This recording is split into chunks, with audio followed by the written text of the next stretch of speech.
প্রশ্ন হলো নামাজ না পড়লে কি হয়? নামাজ না পড়লে কি হয়, কি উত্তর দিব বলেন?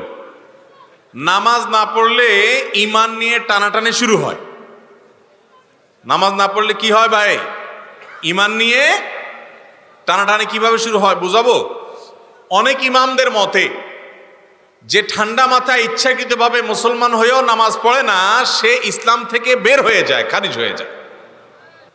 অনেক ইমামদের মত এটা।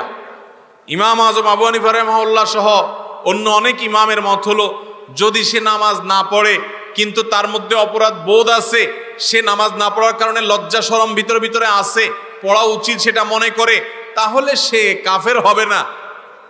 তাহলে নামাজ না পড়লে ইমামদের ইখতিলাফ আছে যে ঈমান আছে না নাই, ঈমান নিয়ে টানাটানি শুরু হয়ে গেল না? তো নামাজ না পড়লে ঈমান নিয়ে টানাটানি শুরু হয়। কিন্তু আমাদের বাংলাদেশের মানুষের ঈমান এত মজবুত, এত শক্ত, বলে যে নামাজ না পড়লে কি হয়েছে, ঈমান আছে।